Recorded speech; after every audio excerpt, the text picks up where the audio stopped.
Saudara, KPU Jawa Tengah telah menetapkan pasangan nomor urut pasangan calon gubernur dan calon wakil gubernur Jawa Tengah. Nomor urut 1 Andika Perkasa Hendar Prihadi, selanjutnya nomor urut 2 Ahmad Lutfi dan Taci Yasin.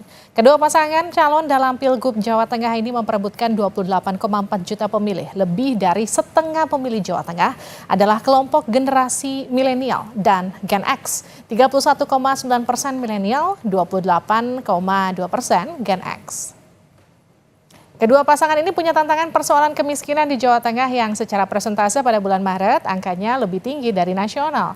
Tingkat kemiskinan di Jawa Tengah persentasenya 10,47%, sementara secara nasional 9,03%.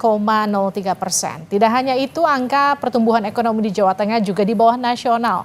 Pada triwulan kedua, Jawa Tengah 4,92%, nasional 5,05%. Lalu bagaimana kedua pasangan calon di Pilkada Jawa Tengah mampu menarik suara pemilih? Kita akan bahas usai tayangan ini. Calon Gubernur Jawa Tengah nomor urut 1 Andika Perkasa menyebut ingin meningkatkan kesejahteraan Provinsi Jawa Tengah. Andika menyebut akan menyasar pedagang kecil, nelayan, petani, dan pedagang kecil. Meski demikian, Andika juga menyebut tetap akan melanjutkan pembangunan infrastruktur di Jawa Tengah. Program-program apa yang mungkin bisa kami adop sebagai prioritas? Apa tuh Pak contohnya? Di antaranya ya, itu intinya tentang peningkatan kesejahteraan. Intinya. Calon Gubernur Jawa Tengah nomor urut 2 Ahmad Lutfi mengunjungi Pasar Bulu, Kota Semarang. Di pasar ini, Lutfi mendapat keluhan sepi pembeli dari salah satu pedagang sambil mengecek harga kebutuhan bahan pokok. Lutfi menyebut akan membenahi serta mengecek komoditas bahan pokok yang mengalami kenaikan untuk meningkatkan kesejahteraan warga di Jawa Tengah. Bahwa di pasar ini kan banyak interaksi ibu-ibu terkait dengan kebutuhan bahan pokok. Ya.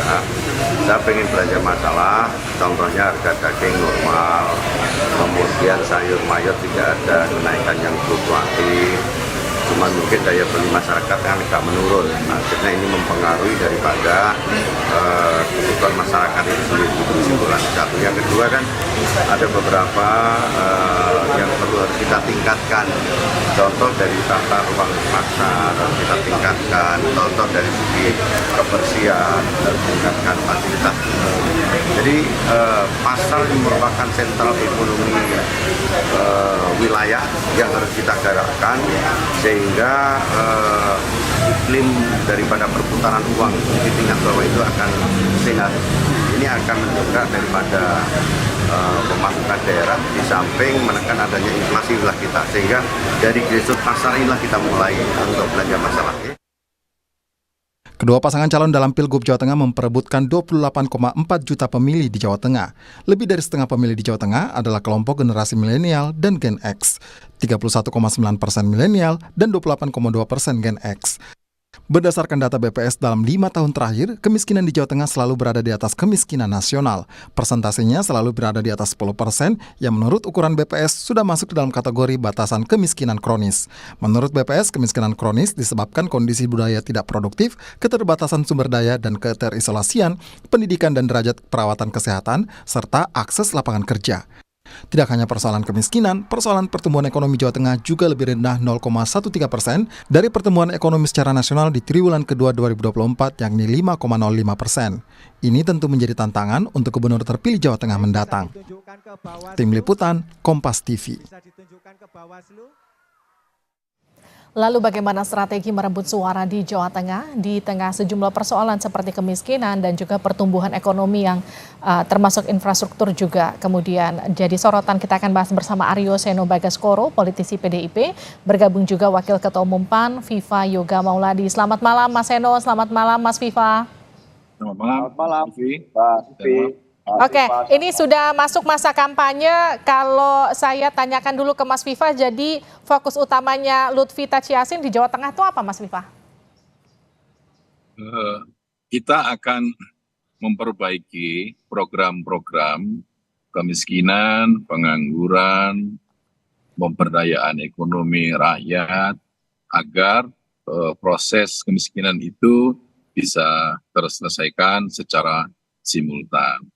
Memang ini adalah menjadi kegiatan besar di Jawa Tengah dengan menghadirkan Pak Lutfi Gus Yasin yang kira-kira akan bisa memberikan harapan bagi masyarakat Jawa Tengah terhadap perbaikan ekonomi kerakyatan, dan menghadirkan sebuah politik yang menggembirakan, yang menggairahkan, menjadi bagian dari proses pendidikan politik rakyat, terutama dari kaum milenial dan netizen yang sebagian besar juga ikut terlibat memilih di dalam Pilkada Jawa Tengah nantinya.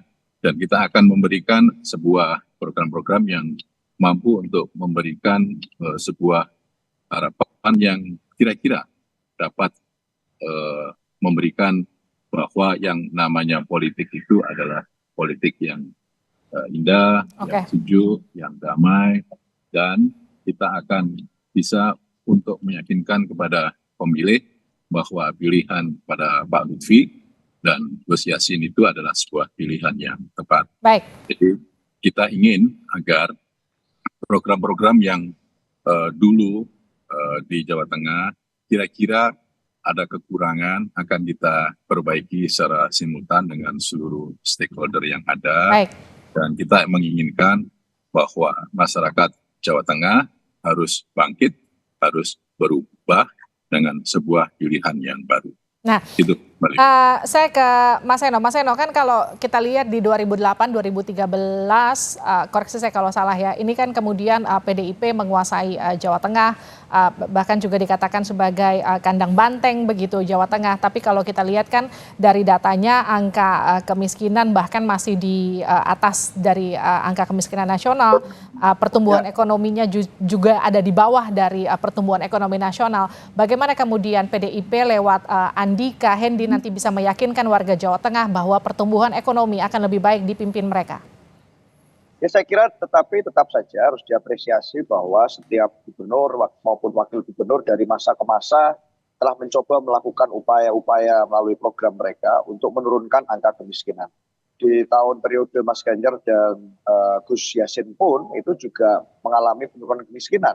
Bagaimanapun kondisi Jawa Tengah sebelum Mas Ganjar masuk ke pemerintahan sebagai gubernur juga ada angka kemiskinan yang menjadi PR pada waktu itu. Sehingga tentu saja simultanitas keberlanjutan terhadap program-program yang selama ini kami kerjakan dengan memberikan akselerasi diperlukan.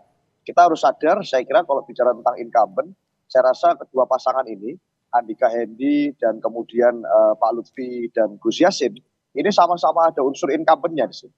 Sehingga kita yakin bahwa sebenarnya yang paling penting adalah mencari terobosan baru. Dan kami sadar betul bahwa posisi ekonomi Jawa Tengah hari ini itu akan menjadi super strategis karena nanti pada dalam konteks perpindahan ibu kota ke IKN maka ekonomi akan bergerak lebih ke timur. Sehingga Jawa Tengah nanti dalam posisi sebagai hub ekonomi akan memainkan peran yang cukup penting dan harus ikut serta berpartisipasi aktif. Maka rantai pasokan distribusi dari hasil alam di Jawa Tengah itu akan kita upayakan agar bisa lebih pendek. Kemudian bagaimana caranya agar pendidikan bisa lebih berkualitas. Kita tahu bahwa sekarang pemerintah provinsi punya kewenangan untuk mengelola SMA dan SMK. Sehingga pendidikan yang berkualitas dan kalau bisa gratis itu akan menjadi sesuatu yang sangat membantu untuk mengentas kemiskinan itu meskipun bicara long track ya, jangka panjang. Itu Mbak Livi kurang lebih. Baik, ini kan salah satu PR untuk memecahkan rantai kemiskinan itu kan lewat pendidikan dan juga pembukaan lapangan kerja ya. Apa yang kemudian jadi fokusnya dari Andika Hendi di Jawa Tengah? Ya dua itu yang saya sampaikan tadi, kalau bicara pendidikan SMA SMK itu sekarang di kewenangan pemerintah provinsi. Sehingga kami ingin untuk melakukan best practice dari berbagai provinsi lain sebelumnya misalnya, yang agar itu bisa dikelola dengan baik, positif, termasuk bisa digratiskan. Karena itu menjadi mungkin kok di berbagai kabupaten kota banyak SD, SMP yang sudah bisa gratis. Lalu kenapa di SMA SMK tidak bisa? Di provinsi ini menjadi satu PR yang penting karena itu bicara pendidikan tentu menjadi satu hal yang krusial kalau bicara mengentas kemiskinan. Bicara lapangan kerja dan mengentaskan kemiskinan saya rasa juga menjadi salah satu upaya kami, yaitu dengan yang saya katakan tadi, distribusi dari rantai pasokan berbagai perputaran ekonomi di Jawa Tengah itu harus kemudian dipersingkat birokrasinya, tidak boleh ada biaya-biaya dalam kutip tambahan, tidak boleh ada pungli, pemerintahnya harus bersih, dan itu telah dibuktikan melalui rekam jejak baik Pak Andika maupun Mas Hendi. Jadi bukan hanya sebuah gagasan, tetapi Pak Andika saat menjadi Panglima TNI menunjukkan progresivitas dalam memimpin tubuh TNI yang terbuka, tubuh TNI yang dihormati, disegani. Mas Hendi pun sama saat menjadi wali kota Semarang 2 periode, merevitalisasi berbagai ikon pariwisata termasuk Kota Lama Semarang, menggeliatkan ekonomi dengan baik, dan itu berhasil meraup lebih dari 90% suara kepercayaan masyarakat di periode kedua. Jadi rekam jejak itu membuktikan bahwa visi yang dibawa Pak Andika dan Mas Hendy bisa diwujudkan. Itu Mbak Livi. Baik, saya ke Mas Viva. Mas Viva, pertanyaan yang sama. Untuk mengentaskan kemiskinan di sektor pendidikan dan juga lapangan kerja, apa yang kemudian akan dilakukan oleh pasangan Lutfi dan juga Taj Yassin? Di mana kalau kita tahu kan Taj Yassin itu adalah incumbent, mantan wakil gubernur kemarin, dan kemudian sekarang maju lagi. Apa kemudian perubahan yang akan dibawa Taj Yassin nanti? Potensi untuk meningkatkan pertumbuhan ekonomi masyarakat di Jawa Tengah itu masih relatif tinggi dengan melakukan program sinkronisasi kebijakan pusat, provinsi, dan daerah melalui program APBN, APBD provinsi, dan APBD kabupaten kota dengan menghadirkan kawasan ekonomi khusus seperti di Batang dan mengembangkan nilai ekonomi kerakyatan yang kreatif, inovatif dalam rangka untuk pemberdayaan ekonomi masyarakat. Yang kedua, proses pendidikan ini menjadi bagian penting dalam peningkatan sumber daya manusia.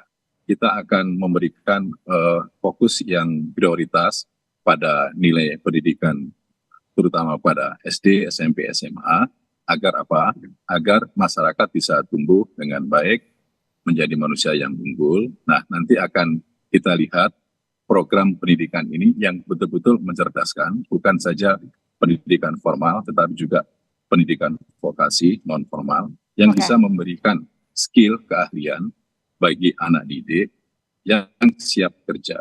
Yang ketiga, proses untuk pengembangan industrialisasi di Jawa Tengah itu harus dilakukan secara bertahap dengan mempertimbangkan aspek lingkungan yang betul-betul mengedepankan konservasi, sehingga proses untuk pengembangan ekonomi yang memperhatikan lingkungan dan pemberdayaan ekonomi rakyat itu bisa berkembang dengan baik. Seluruh aspek kehidupan dalam proses pembangunan itu harus simultan, baik pendidikan, ekonomi, kerakyatan, serta proses industrialisasi di Jawa Tengah itu harus mengedepankan aspek yang humanis, ya, yang lebih mengefektifkan program-program secara programatis mulai dari pemerintahan pusat, provinsi, kabupaten, kota, agar apa?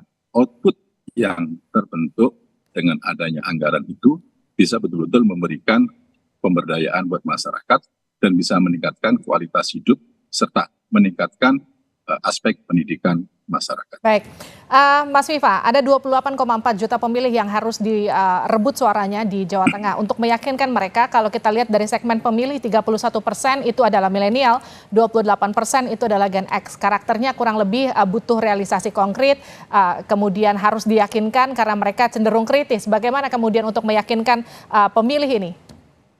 Ya, kita akan menawarkan program-program yang bisa memberdayakan mereka dan menghadirkan politik yang bergembira, politik yang santun, menghindari hoaks, menghindari ujaran kebencian.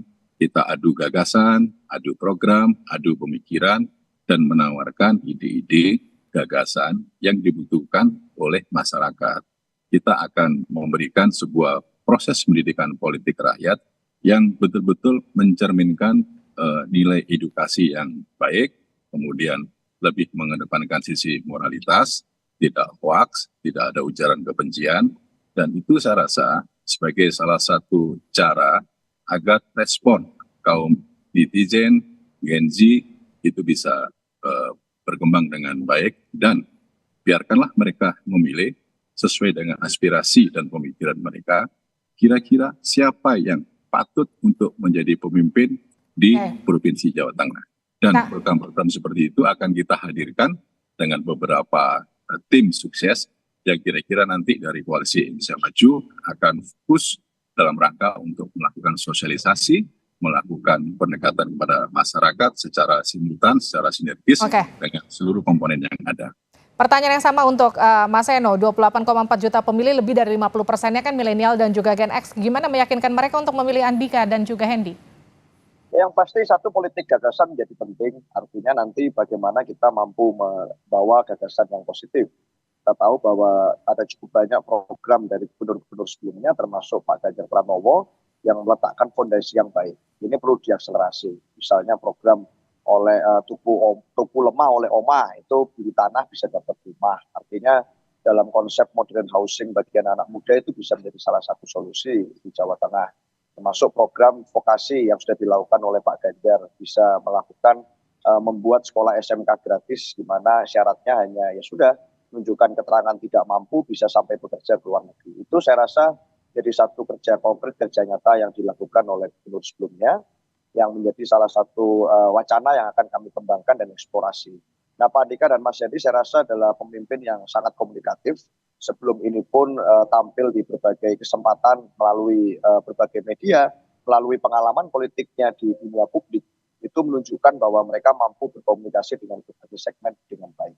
Buat kami itu harus diteruskan, ditegaskan, dan nanti cerminan tim pemenangan akan bergerak untuk memaksimalkan itu, termasuk mengkoordinasikan dan mensinkronkan dengan pemilihan di kabupaten kota, yang mana banyak daerah PDI Perjuangan juga mengajukan calon yang berkualitas. Buat kami ini satu paduan yang akan menarik besok. Itu Mbak Livi. Baik, terima kasih Mas Eno, terima kasih Mas Viva atas penjelasannya untuk warga Jawa Tengah yang pasti membutuhkan penjelasan ini. Terima kasih. Sebelumnya kami juga sudah berusaha untuk mengundang kedua pasangan calon, namun malam hari ini berhalangan untuk ikut serta. Terima kasih telah bergabung di Sapa Indonesia Malam. Sehat-sehat selalu.